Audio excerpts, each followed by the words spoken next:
community is still stuck with the water that people cannot drink. The South African Human Rights Commission deemed the water in Hammanskraal unfit for human consumption. That's as far back as 2019. We will be joined by the Commission's Buang Jones to give us more insight on how far they've come since that outcome of that report was made in 2019.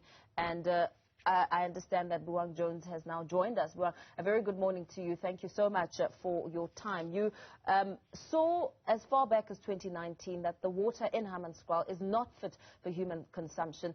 And even today, we are still dealing with the challenges of water in the community of Hammanskraal. Let's talk a little bit about some of the observations you made as you conducted that report. Well, the Commission has not yet issued an adverse finding report. We will be releasing a report on our findings on the 26th of October this year. However, in the recent years, we have conducted several inspections in Hammanskraal and at the Rooiwal wastewater treatment plant. And at the time when we conducted these inspections, we observed that the water pollution challenges were at the point where they were affecting, and they are still affecting, the drinking water supply systems at the Temba water treatment plant, which sits downstream of the Rooiwal wastewater treatment plant, which is currently being upgraded.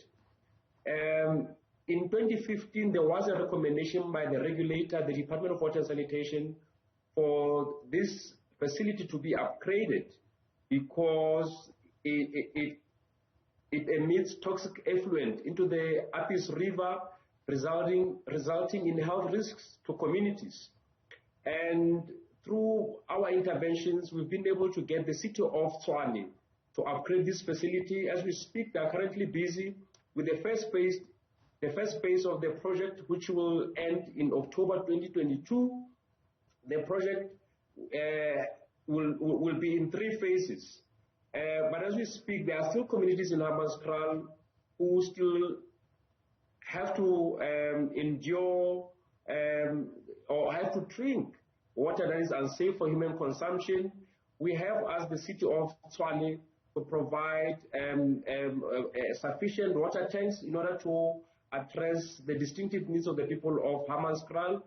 We are hopeful that our report, which we will release later this month, will assist in fast-tracking solutions that are much needed by the community of Hammanskraal and the farmers who stay in the vicinity of Rooiwal wastewater treatment works. You speak about a report that's yet to be released, and surely it would be of interest to try and get an idea of what some of the components of that report entail, because at the end of it all, the people of Hammanskraal are really battling to get access to water. You speak about the water tanks. Those water tanks run out of water, still leaving the community without any water. What are some of the elements and the focal points of your report, and how does that move the community forward? Well, the Commission convened an inquiry earlier this year, it was in February, where the Commission's inquiry panel was tasked with determining whether there are violations of the Bill of Rights, specifically Section 10, the right to human dignity, the right to clean environment, and the right to health. And our report will pronounce on whether or not the supply of unsafe water to communities is consistent with the Bill of Rights or is a violation or a breach of rights. Our inquiry was also looking at whether the city of Tshwane has complied with its constitutional obligations by ensuring that they restore their treatment plants and they are kept in a proper state of repair. We are also looking at their engagement with communities. We're looking at whether the Department of Water and Sanitation has effectively performed its monitoring function and intervention by ensuring that the city of Tshwane, as the relevant water services authority, complies with the prescribed standards. You'll recall that in 2019, following claims by the then mayor that the water is safe for human consumption, the Commission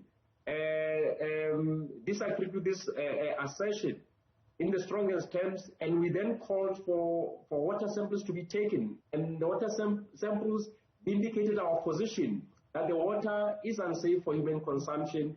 And our report will be looking into the water infrastructure issues in the city of Tshwane. The report will be looking into the impact of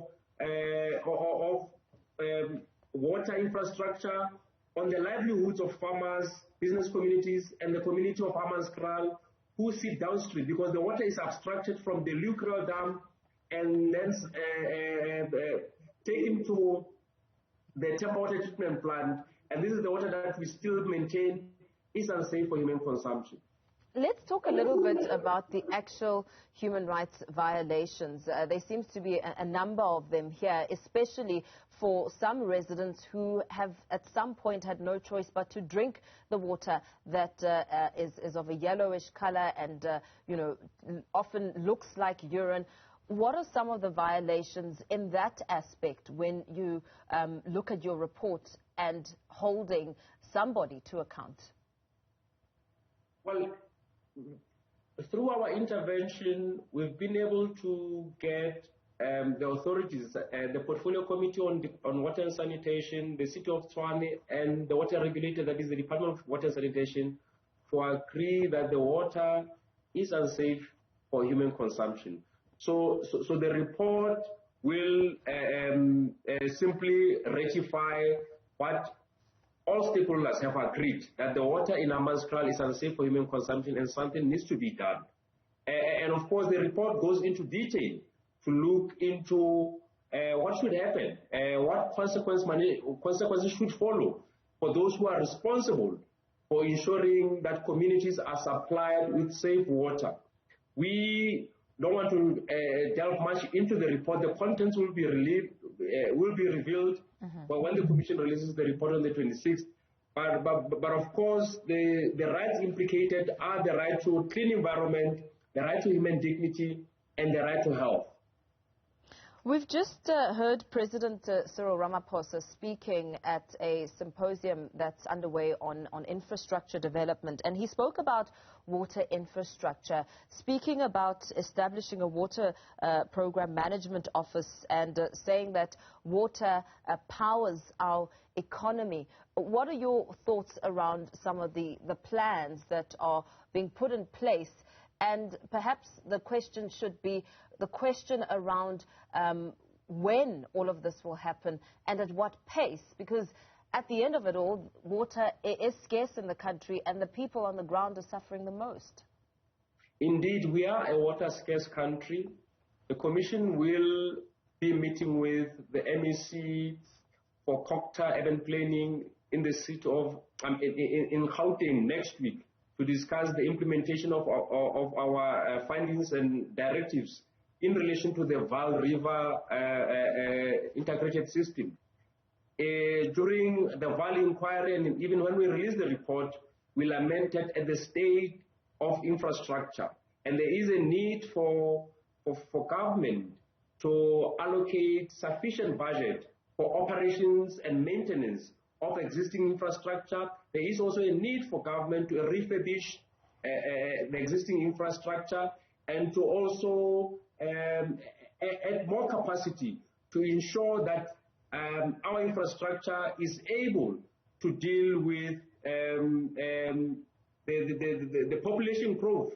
Because what has happened in the past is that you'd find in the city of Tshwane, for example, they wouldn't have a moratorium on new developments, yet new developments have a direct impact on treatment works, which cannot cope with the increasing megaliters that they have to treat. So it is important as part of our water management in the country, and Gauteng in particular, that much of our resources are directed towards maintaining the current infrastructure, ensuring that there's adequate human resources at some of this infrastructure to ensure that you also deal with incidents of theft and vandalism, which are often one of the challenges cited by municipalities. In the Val report, the Commission has called on government to declare wastewater treatment works as critical infrastructure. And we still call on government to declare water. I'm going to have to interrupt you there, as I thank you for your time. Unfortunately, we've run out of time. South African Human Rights Commission's Buang Jones